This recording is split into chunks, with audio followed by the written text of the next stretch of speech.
What is up, everyone? It's your main man here, Tucko, and I'm coming at you with some Black Ops 3 gameplay. This is a shotgun review. Now, let's get into this. There were two shotguns in the Black Ops 3 beta. Two, and that was it, which makes me kind of sad. I'm a huge shotgun user. I know some people hate shotguns, can't stand them. Well, I'm going to get into why I like them and why maybe you shouldn't hate on them so much. So the one I'm using right here is the KRM-262. It's a pump-action shotgun, so it's high risk, high damage. If you miss with that first one, in all likelihood, you are going to get wrecked by a submachine gun or assault rifle. That's just the way it is. You see, shotguns are all about choices. You know, I'm going to choose to not have range. I'm going to choose to not have fire rate, but I'm going to choose epic damage in close quarters. That's what I'm going to choose. That's what a shotgun's all about. Now, the other shotgun that was available to you in the beta was the Haymaker 12. It was fully automatic, so put it, somewhere in like the AA-12 kind of range, but I didn't think it had as much damage or, it didn't fire as fast. I wasn't a huge fan of the Haymaker. I really wasn't. The KRM was okay. I can't really say too much bad about it. For the most part, it would put people down if I was within a decent range of them. But yeah, so let's kind of talk about shotguns. Now, I know a lot of people hate them. A lot of people think of the Spaz 12 from Modern Warfare 2. I mean, I remember those Randy Savage videos when that guy would just run around Favela with a Spaz 12 and get a nuke with it. So I do know that they're hated. I think the apex or pinnacle of shotguns was probably Modern Warfare 3 with like the USAS. That was amazing. The Striker I didn't use. I felt it was just a little too button mashy and a little too spammy for my taste. The AA-12, there was nothing better than the AA-12 on C-Town. Everyone goes in that building and camps. You could clear out that whole room with an AA-12. So yeah, so let's talk about why people hate shotguns. People hate shotguns because they are melty. If you're in the same room with someone and you have a shotgun and they have a submachine gun, maybe they get one or two bullets into you, but at the end of the day, if you get one shotgun round into them, they're dead. So I understand why people hate them. But people have to understand is that when you pick up a shotgun, you're making a choice. Like out here in the open with my shotgun, who am I going to kill?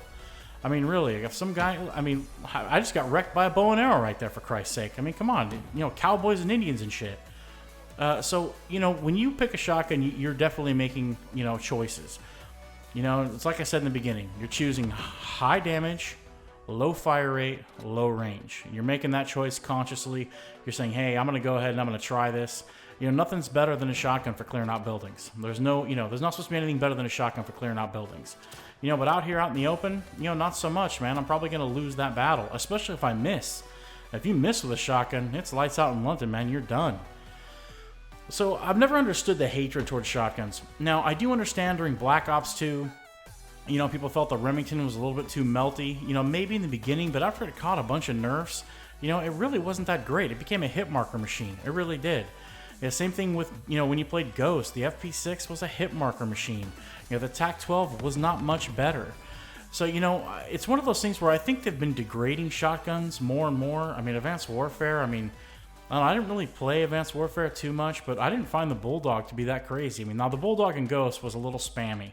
There's no doubt about that. Someone would just button mash that and basically get a kill. So I understand, why there's some hatred as far as that kind of stuff's concerned. But you know what? If shotguns are that awful and shotguns are going to be made to where they're powerless or they're not good anymore, just take them out. There's no reason why the developer should spend any time on making something that people hate anyway. It's kind of always been my opinion of the Riot Shield, right? The Riot Shield in Modern Warfare 2, Modern Warfare 3 was pretty good. They didn't even have it in the first Black Ops, but it was pretty good. But then when you get to Black Ops 2, the Riot Shield wasn't that great. Yeah, great, I can plant it and I can sit in front of it, I can sit behind it, but that's not what the shield's supposed to be for. Your shield's supposed to be moving around, eating bullets for your team. It's definitely a support, kind of primary to run. So, and then in Ghost, it was even worse. It barely even covered your feet, even in the crouch. And then in Advanced Warfare, I don't even know what the point was. People were just flying all over the map anyway. Riot Shield seemed pretty pointless to me. I didn't even bother using it, even though I was a big Riot Shield throwing knife kind of guy.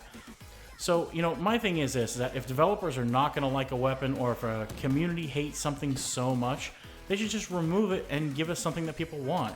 Because it doesn't make sense to say, oh, well, shotguns have been in every single Call of Duty. They need to keep being in Call of Duty. That doesn't make any sense. You shouldn't have a legacy weapon. There shouldn't be a legacy weapon. where you're basically just putting that class of weapons in just because, well, it's been in all the other ones, so we got to keep that going. No, if you're going to put a weapon in the game, it's kind of like Vondahar said, if you're going to be doing the pick 10 system, every point should be worth something. Well, you know what? Shotguns don't really feel like they're worth much, in the last couple of Call of Duties. I mean, they really didn't. So I'm hoping, this gun I'm using here, this KRM-262 feels pretty good. It feels like either a Spaz or it feels like a Remington, or something like that. So it felt pretty good. It could use a little bit more range. I felt the range on it was a little weak, or at range, the damage wasn't that great.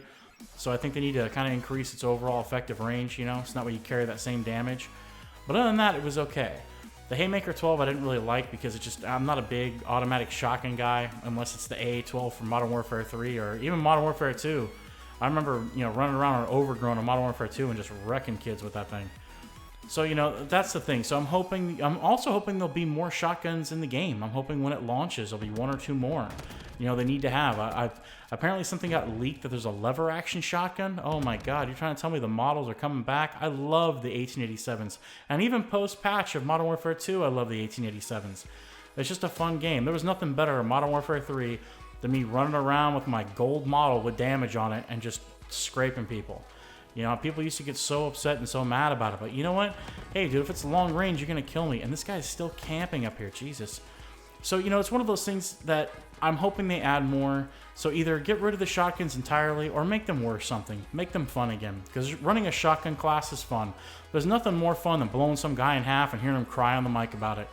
Anyway, as always, it's your main man here, Tucko, talking to you from my bunker in an undisclosed location. Please like, comment, and subscribe.